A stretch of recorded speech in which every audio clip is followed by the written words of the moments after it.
This video is sponsored by Squarespace. Hi everyone, it's me Pratima and I am here with my full review of the Xiaomi 12 Lite. This is the cheapest phone that you can get in Xiaomi's premium 12 series. It costs some 50,000 rupees here in Nepal and it is expected to launch very soon in India as well. If you remember, I really liked last year's Xiaomi 11 Lite NE 5G, and the 12 Lite is basically its successor. The 11 Lite NE focused primarily on the design and cameras, which pretty much seems to be Xiaomi's mantra this time too. The new 12 Lite comes with this gorgeous looking design, an upgraded 108 megapixel camera, and a 12-bit AMOLED screen. So spec-wise, it is a pretty decent mid-range phone. But since you guys know the mid-range segment is so competitive right now, there are so many great options like the OnePlus Nord 2T, there is the Poco F4 and Samsung's Galaxy A52s, whereas you can even find some great deals on phones like the Pixel 6a, iQOO 9 SE and such. However, I think Xiaomi has done a very good job with the 12 Lite by bringing a balanced spec sheet without any big compromises. The first thing that you will really like about this phone is definitely the design. I think this is the best looking mid-range phone right now. It now has this boxy kind of form factor which provides a very good grip. And like the last time, you get some eye-catching color options here as well, and this purple one is by far my favorite. I found this phone to be incredibly comfortable to hold too. It is compact, it is light, and I have to give it to Xiaomi. The 12 Lite is really well built. If you're someone like me who prefers not to use covers on your phones, I am also happy to report that the frosted glass back here does not catch a lot of fingerprints or tiny scuffs that easily, so you will be able to use this phone even without a cover, which is exactly what I did. But do keep in mind that the back of this phone does not have any kind of glass protection, so even if you are just a tiny bit clumsy, I would suggest you cover it up.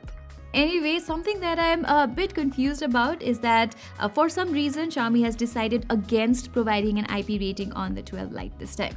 Last year's 11 Lite NE came with IP53 dust and splash resistance, so I was expecting Xiaomi to provide even better ingress protection as an upgrade, but they've decided to ditch it altogether, which is slightly disappointing in my opinion. Besides that, Xiaomi is the only brand that continues to offer an IR blaster on its phones, and it has been a very handy feature for me lately since I recently broke my cable TV remote.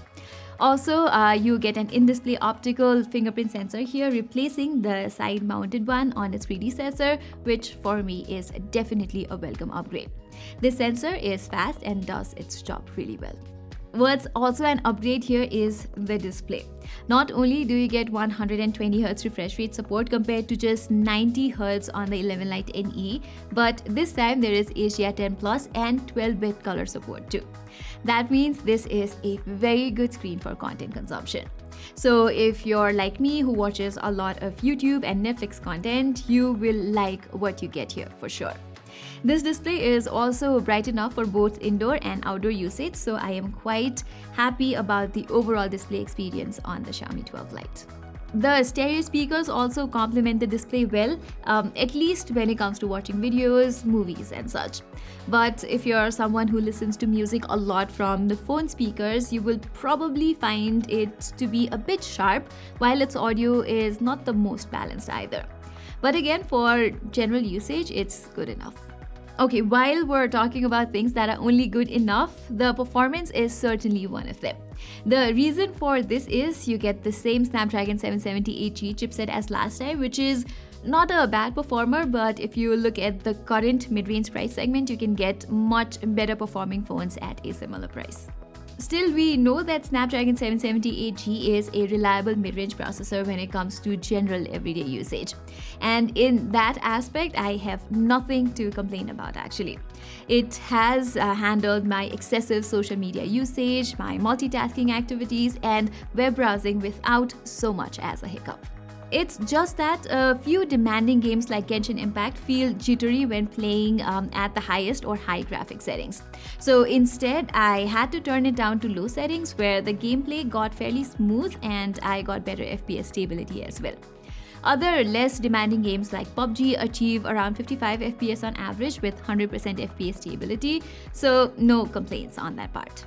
But do keep in mind that because the 12 Lite has such a slim chassis and the company has not included any form of cooling mechanism like we saw on gaming phones like the Poco F4, so playing demanding games even at their lowest settings for longer time periods can result in some heat up here. Hence, if gaming is your priority, the Xiaomi 12 Lite is not the phone you're looking for. And you will be better off with something like the iQOO 9 SE, which comes with Snapdragon 888, or the Snapdragon 870 powered Realme GT Neo 3T. Or if you're looking for something more affordable with better gaming performance, the Redmi K50i, aka the Poco X4 GT, is another good offering. Okay, gaming aside, Xiaomi seems to have optimized the UI fairly well here too. Since the 12 Lite is a member of the more premium Xiaomi 12 series, the software on this phone seems a bit more polished than say cheaper Redmi phones when it comes to things like optimizing the refresh rate and the overall fluidity of the UI. Having said that, I have found some small bugs in the UI every now and then, like this one time when the entire notification panel disappeared while I was using Instagram, and this other instance when the phone showed that it was connected to Wi-Fi even though the Wi-Fi was turned off. So I hope Xiaomi fixes these tiny bugs with a software update pretty soon. Now, talking of updates, the company has promised 3 years of major Android and 4 years of security updates for the Xiaomi 12 Lite, which is great.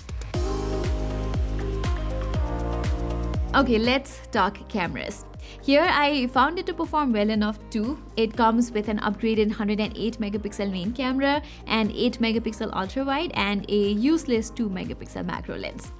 The primary 108 megapixel camera does a good job considering its price.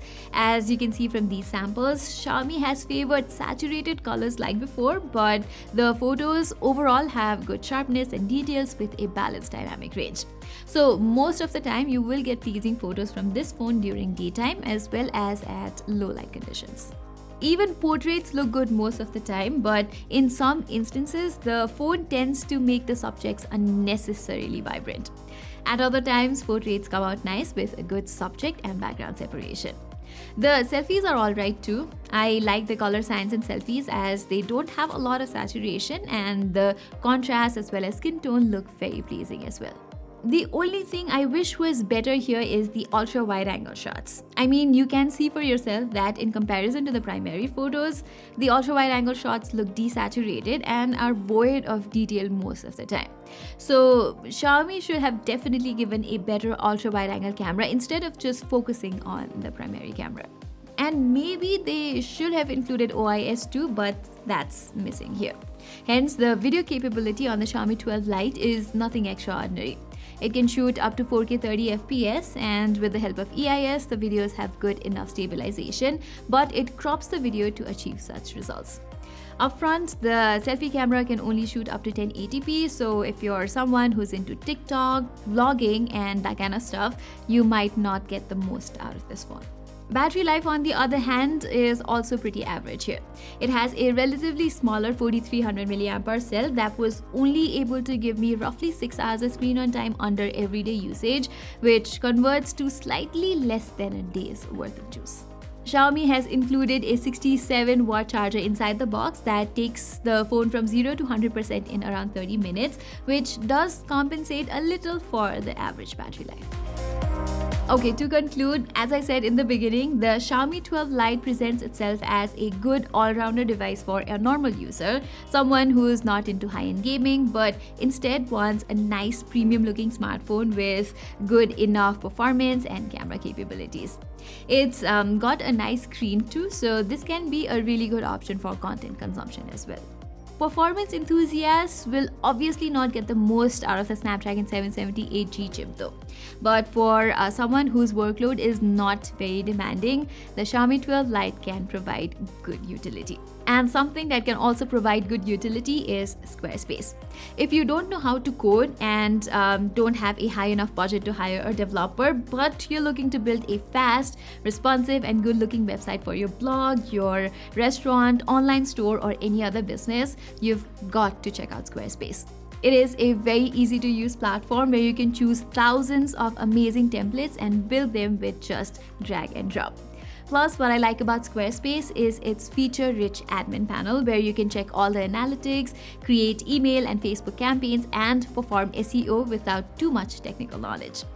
Likewise, Squarespace extensions let you add third-party extensions to your website to help you manage your inventory, promote products, and streamline bookkeeping. So head to squarespace.com/gadgetbite to get 10% off today. So guys, that is all for our full review of the newly launched Xiaomi 12 Lite. If you like this video, don't forget to give it a thumbs up. And while you're there, don't forget to subscribe to our channel and hit that notifications icon. Till then, I'm Pratima Adhikari and I'll see you in my next video.